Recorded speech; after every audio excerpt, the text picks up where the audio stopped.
Welcome to the Dram Amateur Podcast. Hey, everybody. Welcome back. Welcome to episode 3 of the Dram Amateur Podcast. My name is Jason. You can also known as Dramature. You can find me on Instagram at dram_amateur, spelt correctly. Would love to interact with you there and see you. But welcome to the podcast. Appreciate it. This is take 2 of episode 3. I recorded episode 3 on Saturday, last week, Saturday or Sunday. And man, you know what? Episode 1 went pretty easily. Episode 2 went pretty easily as well. Episode 3 was pretty difficult to get through. I did okay. I talked. Everything was fine, but it felt not put together. It felt choppy. I had walked downstairs after I was done recording it and said, yeah, we all have bad episodes. It is what it is. And I was going to publish it.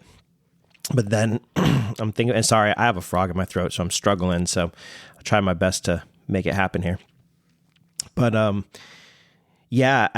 slept on it for a little bit, and I said, you know what? I learned some lessons. So I for those of you that may not know, I'm a project manager, and obviously part of project management's lessons learned. So I can't cheat myself on lessons. So one thing I did learn is that there's a level of underpreparedness for a podcast that I couldn't overcome in that episode.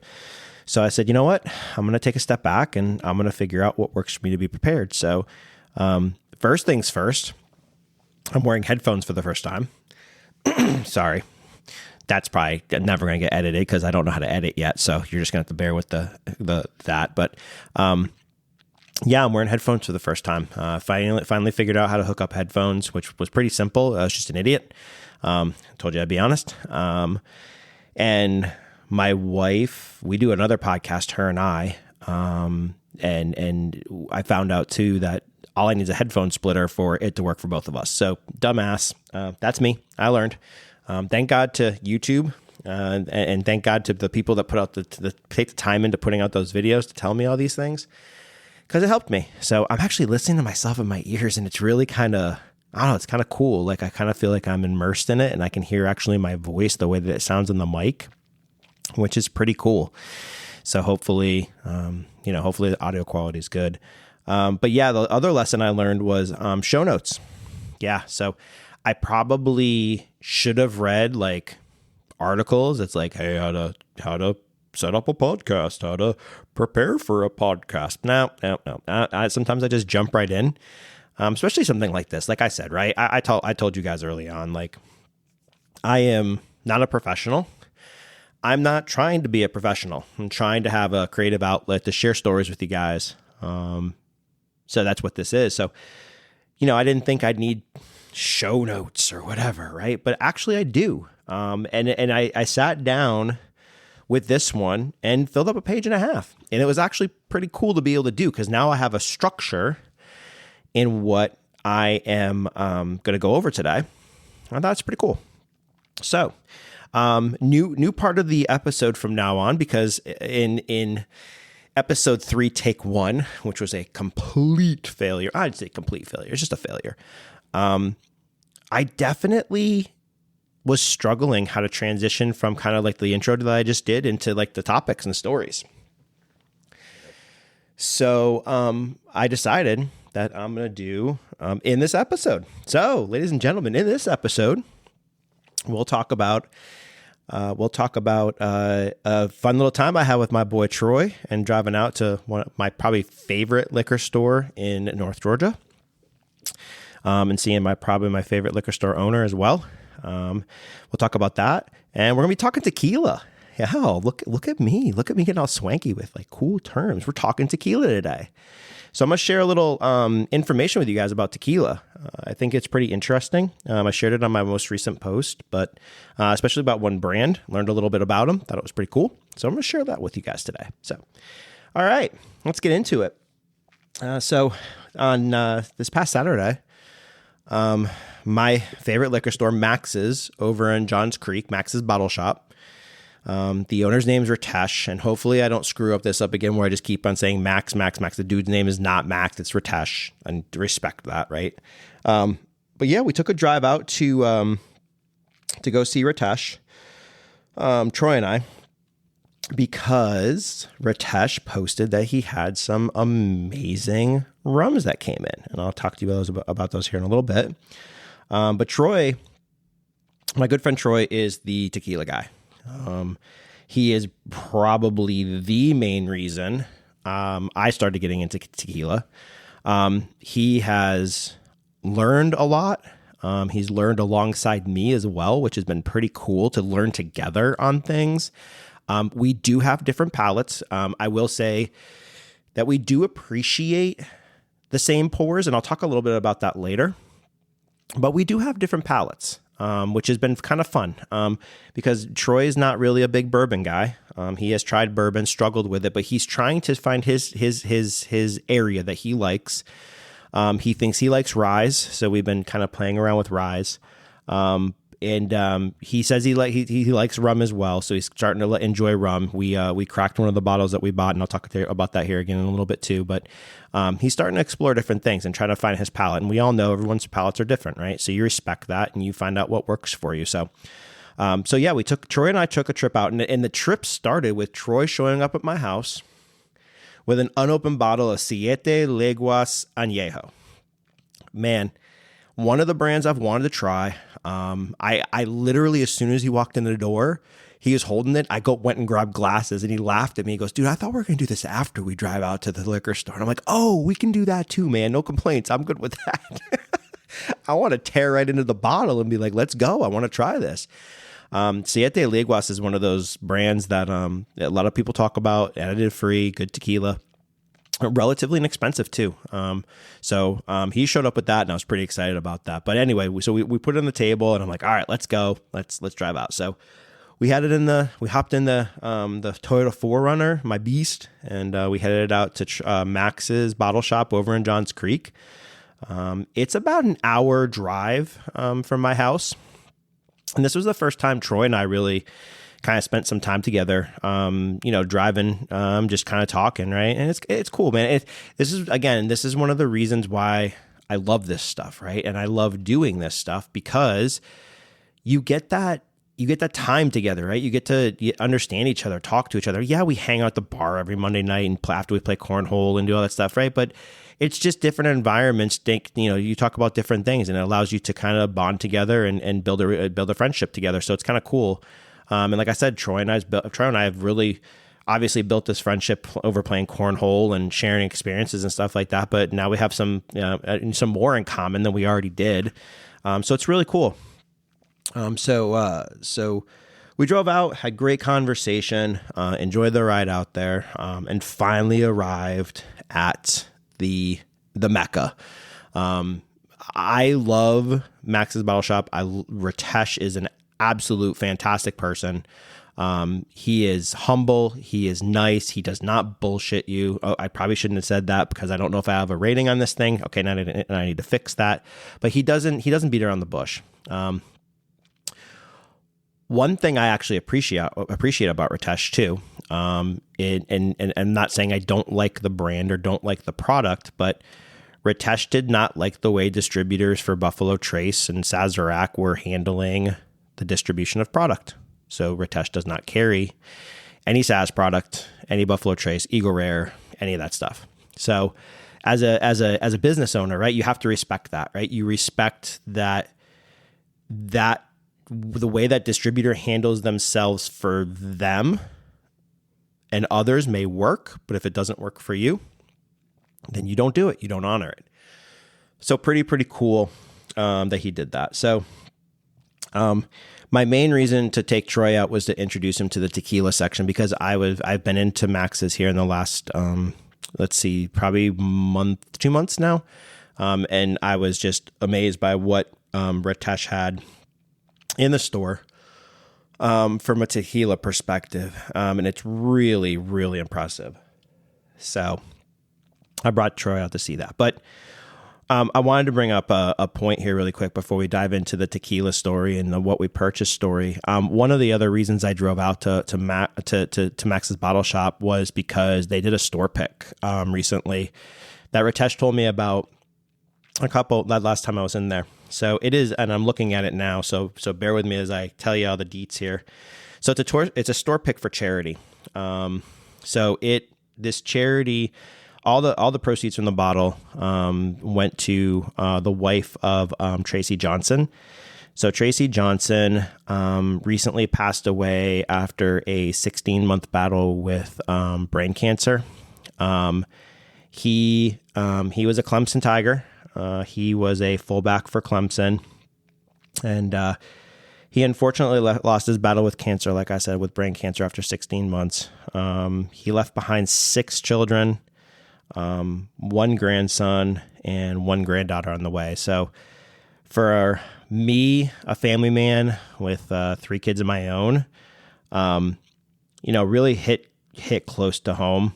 I would hope that the legacy that I left behind or leave behind would be something that somebody would want to buy a barrel for me and donate this things to my family because of how much, it impacted, especially having 6 kids, man. That's a lot. That's a lot. So I went out and one of my main purchases was to buy this bottle. It's one of the main reasons I went. So I wanted to mention that during the call today.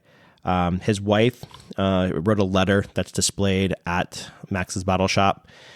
And, it says his guilty pleasure was always a fine bourbon. I think that every single one of us that listens to this, and even if you aren't a bourbon person, you can at least appreciate enjoying a fine pour of something, whatever your pour may be. So I thought that was very fitting. I thought that was something to reflect back on, right? And to remind ourselves that we do live in a small world. We shouldn't take life for granted, and definitely give back where you can, right? This is the community that's focused around giving and being there for each other. So give back where you can. So, my thoughts and prayers for the Johnson family, and wish them the best. So this is a bottle of Good Old Times. It is a 9-year-old Kentucky bourbon. It is barrel strength, single barrel, straight bourbon whiskey finished in toasted American white oak and Tokaji barrels. I hope I say Tokaji right. I probably don't. I probably butcher it, but you know what? I'm not a pro. So somebody tell me the right way to say it, and I'll fix it next time. This is barrel number 237. It is 122 proof. And I bet you it's absolutely fantastic. So, as I've said every single podcast, or the last 2, I should say, every podcast I'm going to enjoy a pour. So Tracy, this cork pop is for you. May you rest in peace, and may God watch over your family and take care of them and protect them. All right. I hope that picked up on the mic. It was a pretty quiet pop. All right, so I'm going to let that breathe for a minute. So as that's breathing, let me talk to you guys about the trip. So what we found. So Tequila. So Max has a really so Ritesh at Max's has a fantastic group of store picks. He has a Nashville Barrel Rye that's 9 years old. That's freaking phenomenal. He has an Armagnac from 1973, a single barrel Armagnac that's to die for. If you ever need a special gift for somebody or you want to splurge on yourself, that's something to go buy. He has, what else did I bought from him? He has, the Traverse City barrel proof. It is, I think he got 90 bottles out of that barrel. I forget what it was. If it's some crazy low number of bottles that he got out of the barrel. It is one of the best. It's my first Traverse City, but it's one of the best MGPs I've ever had. Off-profile MGP, which is fantastically cool, but really, really good. He has a Blue Note. He has a couple other picks as well. So go check him out. That he had some good old times when I was there too as well. So definitely snag that too while you're there and give back to the family. But so Max has got a great selection of rums, Armagnacs, scotches, Irish, bourbon, rye, tequila. His beer selection is off the chain. He does quite a bit. So there's quite a bit in that store. It's a fantastic store. He's got a wine sommelier too that helps to support him. So if you like wine, go in and see him too. He's a great guy. So Troy and I we perused all the sections, right? We perused the bourbon section. We perused the rum section. But we mainly focused on tequila. And Max has got a fantastic selection, and Ritesh knows what he's talking about. If you don't know something, or you need something, or you have a question like, hey, this is what my favorite flavor profile is, give me something in that range. This is what I like, I don't like. Give me something starter, right? Whatever that might be. Make sure that you talk to Ritesh. He knows what he's talking about. It's absolutely fantastic. So he even helped Troy pick out a couple as well, which was great. Absolutely fantastic. So while we were there, we looked over that fantastic selection I just mentioned, and it is pretty deep. He's got Cascanes. He had a Fortaleza. He's got Tequila Ocho. He had some Tequila Ocho Blanco, and he's got the Widow Jane bourbon finished barrels, which is that Reposado is fantastic. He's got some El Tesoro, some Volans, and some Lalo. He's got a couple bottles of Tears of Llorona. So if you're looking for Tears of Llorona, go see Ritesh. And then the brand we're going to spend a little bit of time on tonight, we're going to spend a little time on a couple brands, but one of the brands we're going to spend time on is Siembra. So Siembra is a brand that I've been recently looking into. They are on Instagram under Siembra Spirits, at Siembra Spirits, and they offer two different, offer a vast array of tequilas. They offer two different ones. So I learned this through the research I was doing. They offer Siembra Valles, which is the lowlands tequila. So it's the lowlands of Jalisco. It says that they manage the volcanic soil in the rainy summers to produce commanding, earthy tequilas, which is really cool.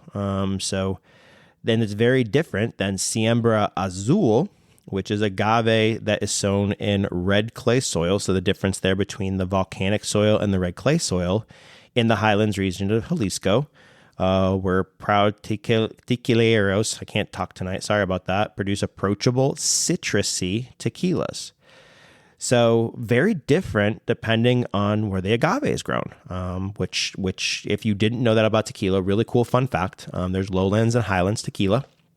So very, very interesting to have the variety, and this variety is all in Siembra, the Siembra brand. So we were talking to Max a little bit about it, learning a little bit more about it. I had done some research into it as well, and Max has I'm gonna tell you 10 different bottles. So we were sitting there talking about it, and Max yelled, "Hey, I know you wanted those rums, and I'll tell you here in a little bit what I got.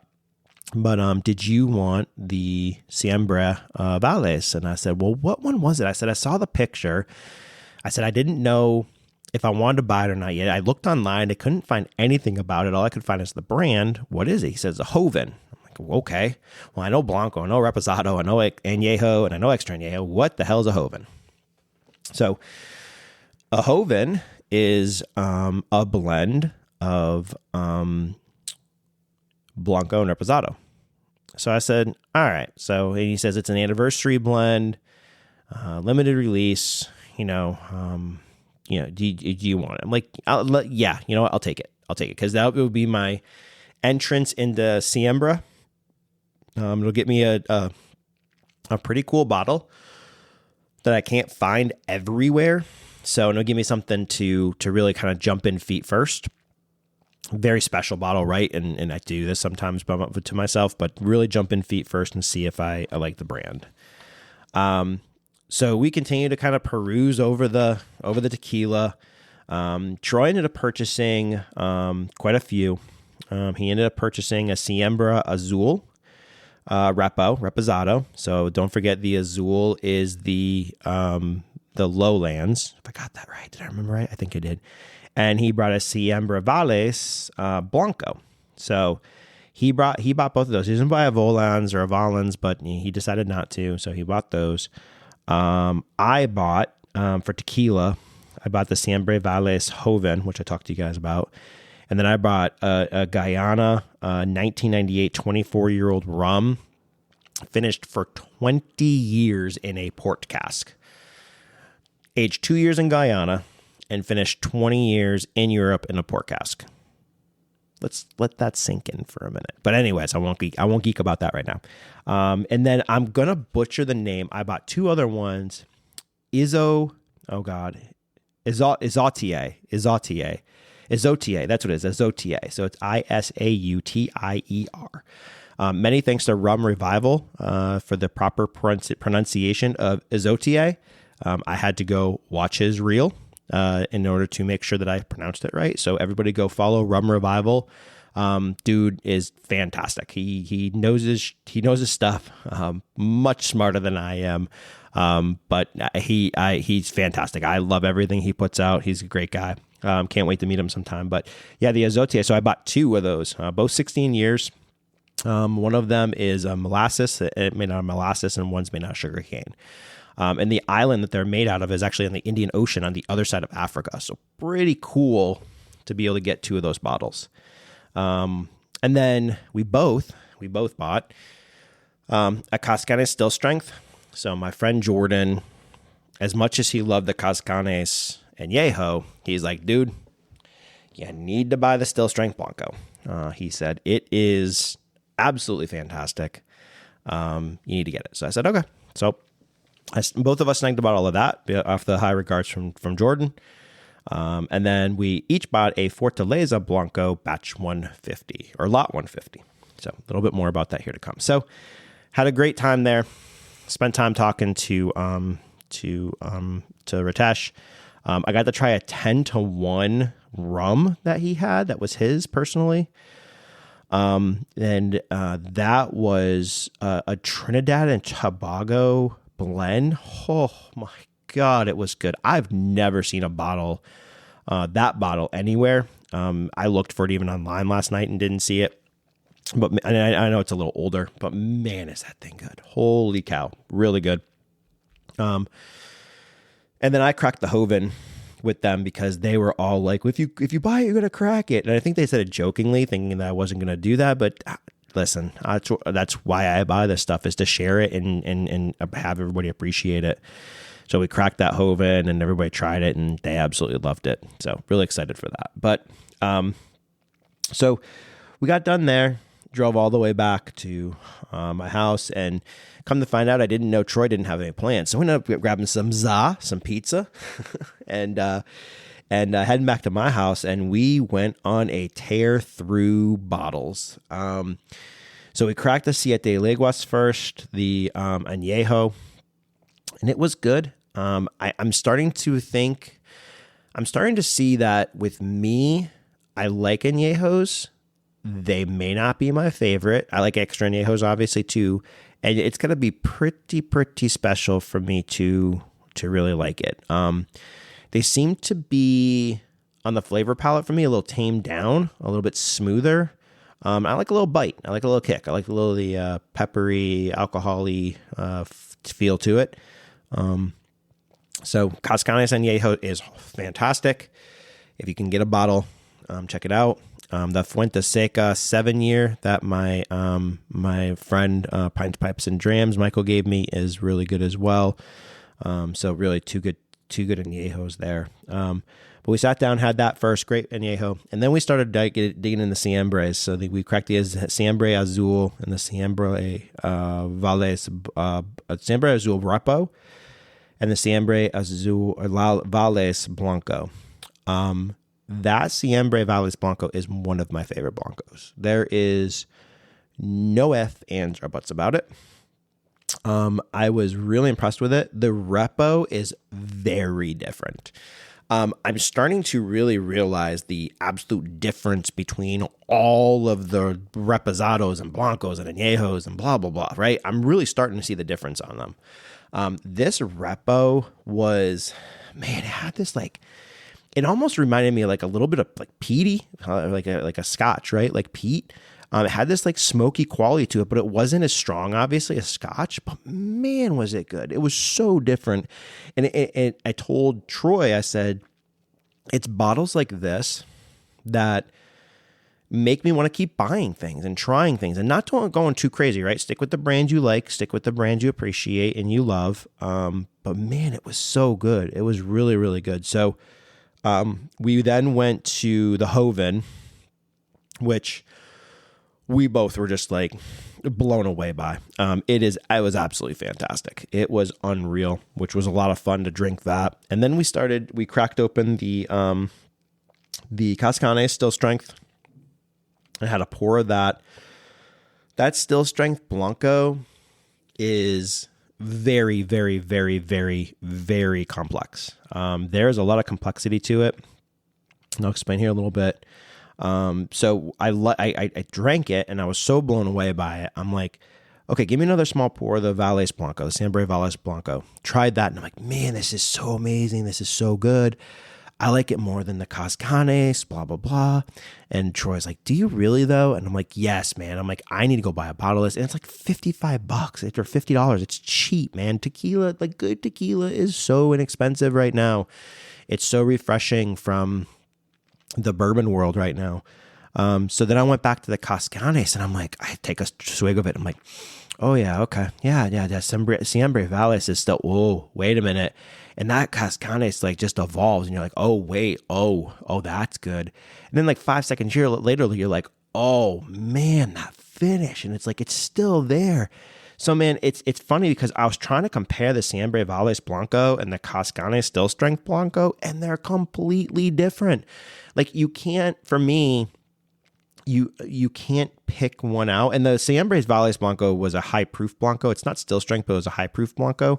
So there are similar. The Cascanes was a little higher proof. I think it's a 108, and the Valles is a 94. But man, it was. I want to keep picking a favorite because everybody wants to pick a favorite or have a favorite, but you couldn't because they were so different and they were so unique. So it was really cool to try that. Then we cracked open the Fortaleza Lot 150. So the Lot 150 is supposedly the oldest lot that they've ever made. And the cool thing with Fortaleza is I watched a video the other day. All their bottles are like hand put together. So like the labels on them and all that stuff. And we were noticing that the bottles are completely different. The glass on the bottles is completely different, which is so cool and so unique. The agave on top, I have quite a few Fortaleza bottles. The agave on top is completely different. The labels do not line up. It's cool, man. I'm like, somebody takes pride and time and effort to do these things, right? And it's kind of cool that it just didn't get plowed off of a assembly line or a bottling line, and that they actually do these things by hand because they make them in small batches. They don't add additives to tequila.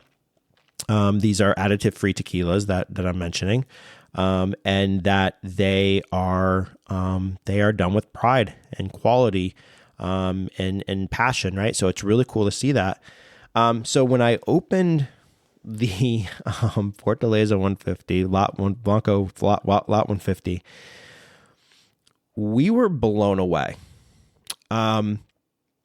It was extremely vegetal. I wouldn't say extremely, but it was very vegetal. And I had also gotten some G4s in recently as well. So we were comparing, we had some of the pours of the G4, small ones, just to kind of try it. I gave Troy sample bottles, so we didn't go too far into that one. But I was floored, and I looked at Troy and I'm like, I'm going to tell you right now, man. I'm like, I'm going to go walk upstairs and I'm going to go get my other bottle of Fortaleza Blanco. I'm like, it is not the same. I said, I have a still strength one, and I'm not even going to go over the still strength one. I'm just telling you, Blanco to Blanco, there's no way these are the same. And he's like, are you serious? I said, Troy, I promise you they're not. So I went upstairs and got my other bottle, and my other bottle is a lot 105. So brought it downstairs with the lot 100, and we poured side by side. Noses, completely different. I mean, completely different. Lot 100, I don't want to say tastes like a Blanco because that's so like, oh, it just tastes like a Blanco. I don't know. It's a very good quality Blanco. Nothing bad with it. Nothing. Fantastic stuff, right? But that lot 150 is so completely different. It is awesome. It is very vegetal. It is really, really good. It's got great mouth coat. It's got a great finish. It is fantastic. And it's so opposite sides of the spectrum that it's kind of unbelievable. It's kind of like shocking. So we started doing research, and I didn't know this. See, this is kind of the fun of like exploring things and just jumping in feet first, because you're like, it's great. Let's try it. And then you're like, oh crap, this is really what it is. We found out through research that every single Blanco, and if I'm wrong, somebody correct me, but all the research we found, this is what it said. Every single lot of every Fortaleza Blanco is different.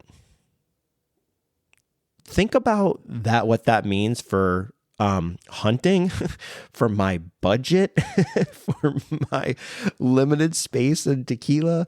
It's one of those things that it's so like a single bottle of Fortaleza Blanco is going to be completely different. It's like having like 19 different bourbons to choose from, right?